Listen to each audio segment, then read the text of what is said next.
Welcome to the Offer Your Voice podcast. I'm your host, Michelle. And I'm your host, Gina. And we are so glad you're here with us today. Last week, we went in strong. We shared some personal stories, but also just the reality of what we know many folks have gone through in many different contexts that we feel very passionate about helping to come to a place of healing out of church hurt and spiritual abuse, especially so that growth continues to happen.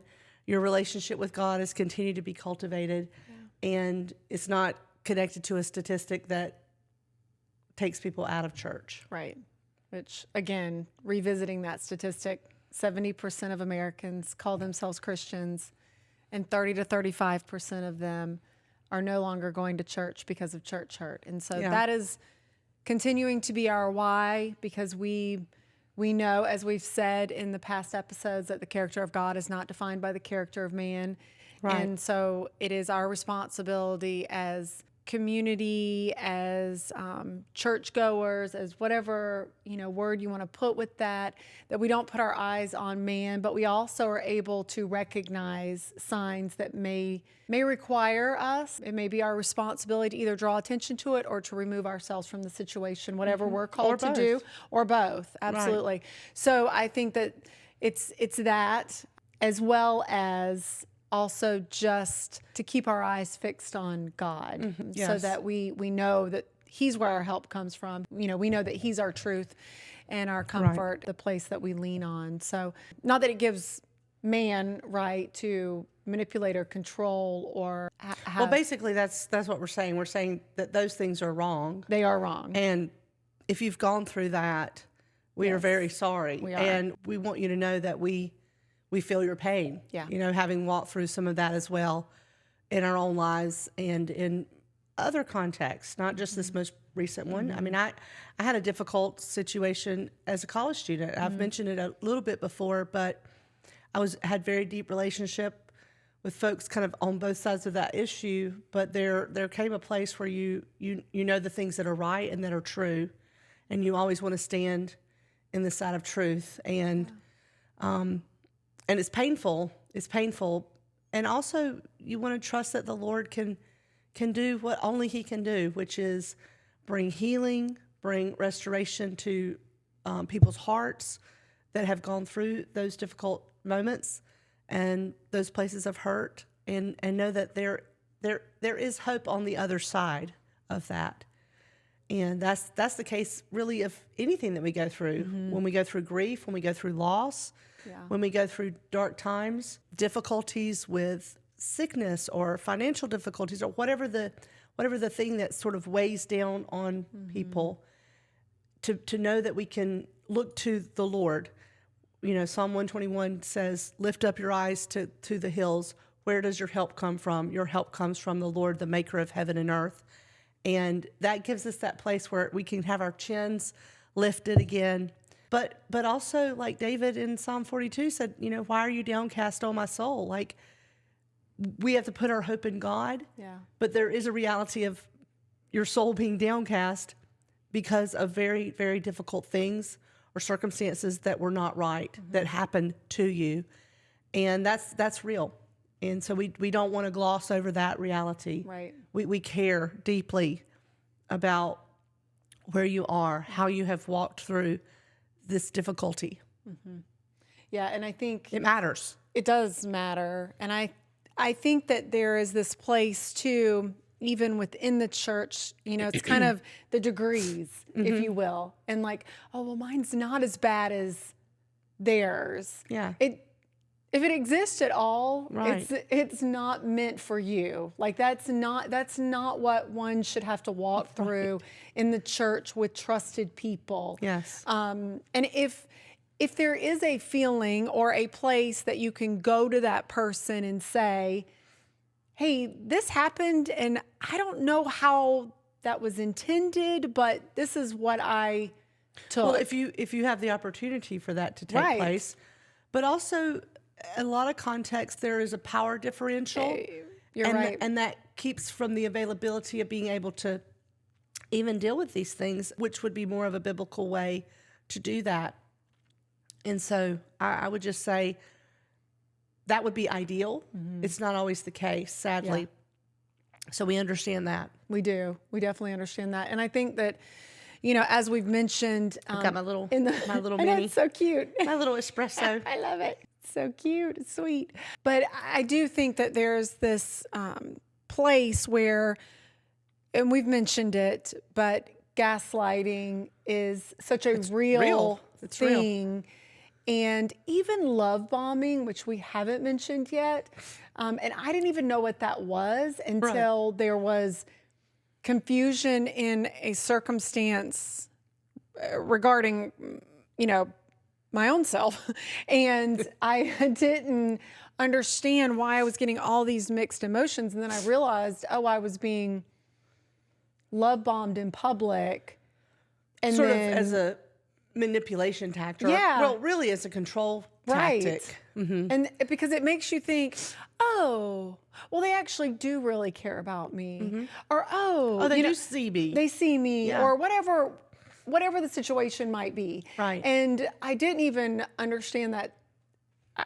It was a foreign concept to me, truthfully, because I didn't understand that. I'm like, why would you ever do that to somebody while not it's a way understanding that? Honestly, you know, if there's narcissistic behavior in that context, then that can lend itself to utilizing these strategies to keep the person at bay or in check or under the grip or whatever kind of, anytime that there's abuse, that's part of it. Yeah. And another thing that I would offer is, so that's really good. And that's so true. Yes. And even in addition to that place that sort of feels like you're kind of under, you know, something like, if you have children and you go to church because your children love, you know, the children's spaces or whatever, if you know something's not right, don't stay because of the children.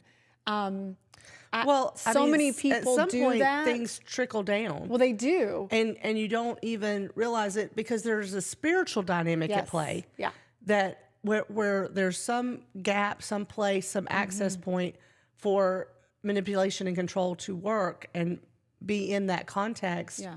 Or like you said, just something isn't right, which we referenced that. I think it's Wade Mullins wrote the book called Something's Not Right, but it's the idea that, not just the idea, but the actual reality that in certain circumstances, it's evident that things are not as they should be or as they appear or are presented to be. Right. And, That's good. you know, part of that is because of branding or this is who we are visually. And sadly, too often it's a situation where there's not congruency all the way across the board. You know, we heard again about another circumstance today. It's so sad to see. The editor for Christianity Today, or I think that was the magazine that they were editor of, and also one of my, you know, a writer of a textbook I had in college, you know, has just admitted to, you know, several years of an affair, Christian leader, a voice, and with an author. Like, it's the weight of that is so violating to the hearts of people that have been led and taught by these leaders, by these pastors and voices. And I think that there's not this understanding of how deep that hurt goes. Yeah. Because you begin to feel like, well, why don't I have the discernment to see and know that? But the truth is, no one does in that context, because it's been going on for however many years. The reality is that things have to be truthful and honest and open with integrity. And if you are in a circumstance where you feel like that's not happening, then there's a reason that you feel that way. Right. Yeah. And I think if you feel something that's even a little, just almost like a little gnat, you know, it's like this small little thing. You're like, no, surely not.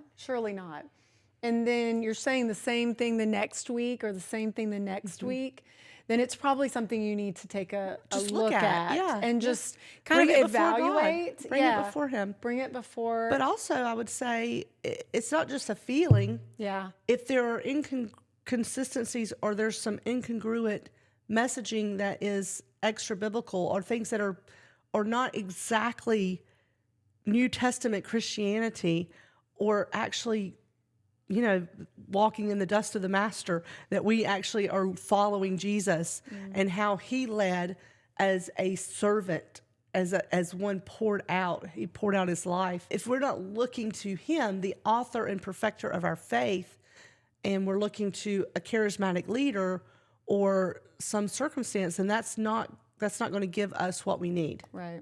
Yeah. And so it's not just about a feeling. Yeah. It's about there are some things that are inconsistent with biblical truth that you might need to evaluate at times in these types of circumstances. Yeah.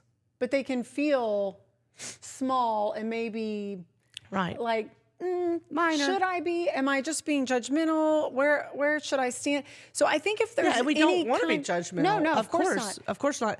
But I think if there's any of those little red flags that pop up, take notice. There is a reason. Right. Yeah. Yeah. Yeah. I think that's the thing. And, even, this, but even one time I was walking down the hallway at my, previous employment in a church context. Yes. And a senior leader was walking toward me, and as we passed one another, I was turning a corner into another room, and this person growled at me as you had turned in, I had and they just had passed passed, and I was like, "Did that just happen?" Right. And it was just this person and I, like nobody else on the whole hallway. So I knew it was about me, but I couldn't understand it. And I literally... it doesn't even make sense. Disconcerting, for sure. Right.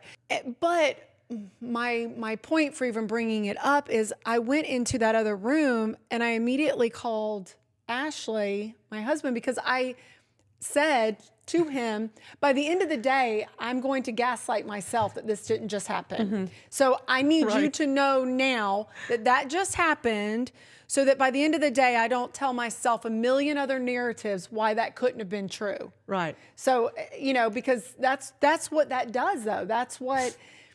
Because it's hard to believe something like that would be true. Well, because it does... Right. And yes. so we can gaslight ourselves because when things like that happen, which it is a tactic, maybe it was just because it couldn't be contained, but it is still a tactic. And then across the board, oh no, that would have never been the case, so gaslighting. Right. Yeah. Yeah. But we can sometimes gaslight ourselves. Yes. So, yes. Sadly, yeah. But that was a good call, just to make the call and say, this is what just happened. I just need to say it because it's hard to believe. Yeah. Hard to fathom. And on that note, just some practical things this time. One thing I do want to mention, and then we're going to talk about some ways to heal also from spiritual abuse and church but hurt. Also ways to protect yourself. And to protect yourself, absolutely. But one thing I did want to mention was we're in North Carolina. North Carolina is a one-party consent state. There are 36 states that are one-party consent state. And so what if you're that in a means, meeting or if you're on the phone with someone, then you are the party that can give the consent. Yes. If you happen to record the call or the meeting because you want to protect yourself or make sure that your words are not twisted and spoken, wrongly. Right.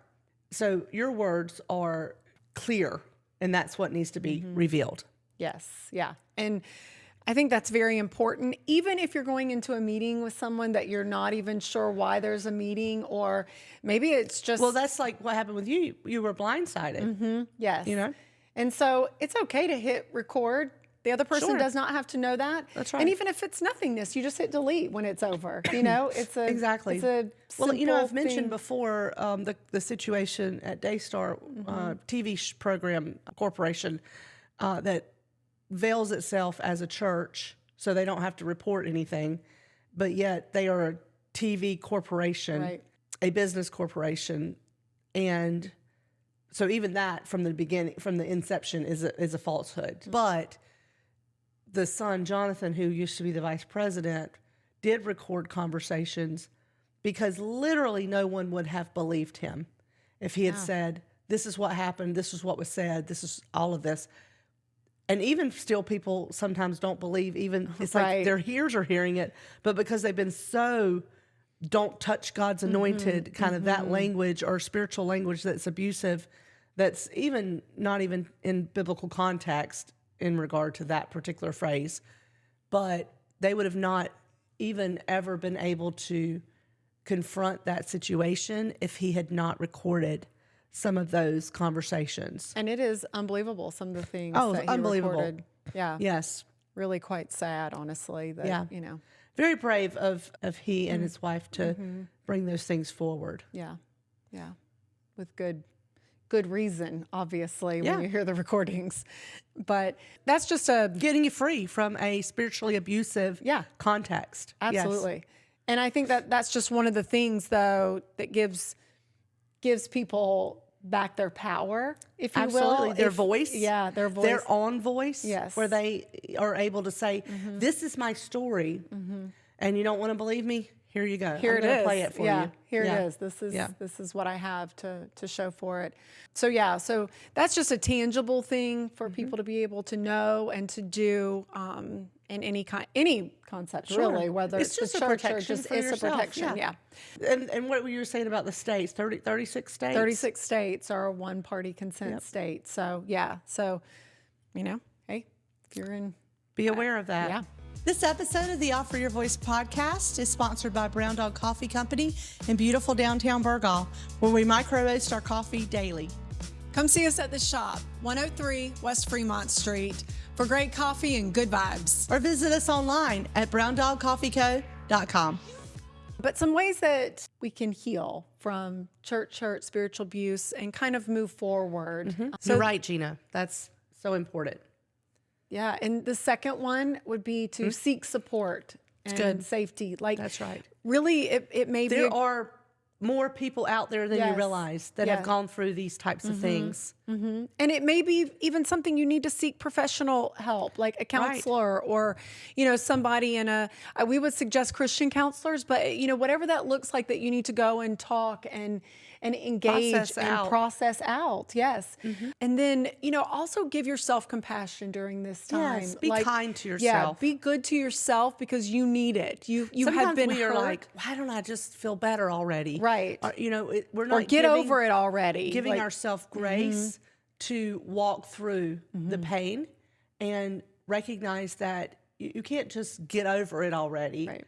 Often you need time to heal, to process, to grieve, to set forth a new reality, a new context, a new kind of understanding of community, and trusting people. When trust is violated, that is a very difficult place to land. It's very true. And it's painful for folks, for all of us. Yes. And trust is, it takes earned. It is earned, and it takes a minute to earn it back once it's for been sure. broken. And not even by the people who broke it. That may never happen again, but even in new contexts, and situations. So give yourself grace on that, and time. It's okay to take some time. It is. But another one is to rebuild and reconnect. And I think that this sometimes can be the trickiest one. We can kind of look inward and kind of explore our pain and even acknowledge. And what happens in that place when we start looking in, then we're like, we want to just wall ourselves off. Put a wall up. Put a wall up. Yep. Because this becomes the place where trust. Yeah. Like, I can only trust myself. Right. On some level, you kind of have to put that out there again. But here's what looks different this time is you've set new boundary lines. That's right. That's good, you're like, Gina. okay, I'm gonna just put some boundary lines here. I'm not gonna put a wall, but I am gonna put a little boundary line here that nobody and you gets get to step over. And then maybe, in 6 months, the boundary line goes to here. And you're like, I'm going to give you a little bit more, information, or get to know me a little bit more. I'm going to get to know you a little bit more, whatever that looks like. Right. But also reconnecting in community somewhere, whatever that looks like. Because the truth is, there's always risk in relationship, Yes. no matter what it is, or in any context. I mean, that's true. It's not that okay, so this context over here was not good. I'm going to go to this context and it'll be great. There's risk. But life and relationship is worth the risk. But time gives you the space to know when to step out into a new place. That's right. That's good. Yeah. So, and I think just this also comes with putting yourself out there a little bit. Yeah. If you've reconnected in a church, then maybe get involved in a small group or a serve team, possibly. Maybe start serving with the children, and then you get to know the team that you're serving with, and it doesn't feel, or serving on a greeting team or whatever that looks like. So sometimes that doesn't feel super invasive in your life, but you're doing something to, say, here I am. Or again, as we've said, get together with one or two friends and go have a cup of coffee and just sit and talk for an hour and, reconnect that way. It can look very different for different seasons, different folks, and what you need, extroverts, introverts. There's so many different personalities and what different people need. But again, we're going to keep saying, don't give up on God in this situation, no matter how that's felt. Yes. And we still believe in the church. We believe in the gathered together people for the Word of God, for what He's called us to.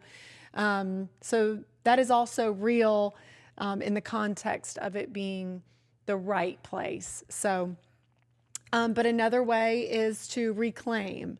Good. And that is just kind of this place of identity.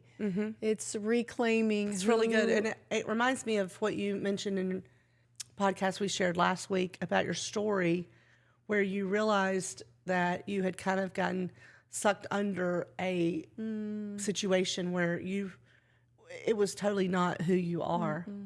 And instantly it was like a veil lifted where you were like, wow, I'm free and I'm sorry to the Lord, saying that to the Lord about ever having engaged in such a way that would have been negative against other people because of the circumstance you were in and kind of getting pulled that way. That was not your identity, not who you are, and that you realized that quickly. I mean, instantly, honestly. Yeah, it was. That was beautiful and amazing and honestly a gift from God. It really was. And it's one of those places that I try not to live life with regrets. I think that just slows us down in the journey. If I need to apologize to someone, or I need to, however that looks like to move on. Or use it in such a way to sort of regroup or, set a different course, But that is a place though that I definitely had to work through because my identity, I'm not going to say stolen because that's unfair because that gives somebody too much power, but I gave my identity away slightly by becoming someone I'm not. Yeah, and I would concur as well. Yeah. I have always felt to look at people in the most positive light as I could, but in that circumstance, it always felt like you had to look in the most negative light, and that is not who I know I am. I mean, literally, it is. I've mentioned it before, but it's Kathy's words from when I was a college student, and it just was ingrained in me. Already my ethic from my childhood, my mother. But this is something in context of biblical community, where she would say, if you're in covenant with one another, which is community and church together, that you believe the best about the people that you're in relationship with. You believe the best. Yeah. And call people higher. Believe the best. So if you're believing the worst or only leaning on the negative, then that's definitely not who I know the two of us are. Yeah.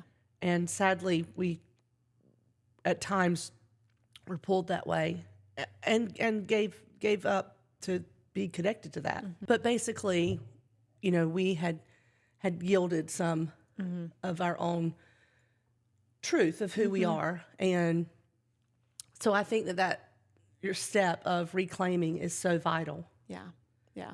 It is vital because, like we've said before, when you know who He is, we know who we are. That's right. But when you don't lean into that, when you're just kind of becoming part of something that you feel like is going to bring you some kind of affirmation, or I don't know, even what that looks like, but you're becoming someone that you're not. And in that place, when something unfortunate happens or hurtful happens or trauma happens or, whatever that gamut could look like, we get to then reclaim who we are because of who he's called us to be. Yes. And so I think that's this place of reclaiming your identity in who you know that you are. Yes. Not even the questions or the thoughts or even the things unsaid in the scenario of your church hurt or spiritual abuse or whatever you're walking through. Right. It is just reclaiming who you know you're called to be. And so I think that is a valuable place in your identity. And then it lends hand to the intimacy with the Lord. Yes. Even intimacy on trust again, and believing the best in people. Because here's the thing, you did it. You had a tough situation when you were in college, but you still believed in the church. You still believed in God, and you stayed in it. You stayed in it, and went to different places. Because the truth is, it's worth it. It's worth it for the good of our own hearts, of our own growth. I mean, we are meant to be in community together for a reason, so that we can mourn with those who mourn and rejoice with those who rejoice. We can stand together in the middle of life circumstances. Yeah. So it's worth it. Yes, it is worth it. One step at a time. Yes. One that's day right. at a time. Again, give yourself grace. You have to. You may be 6 months down the road and then have a really hard day in that context, thinking about what happened, in the pain of it.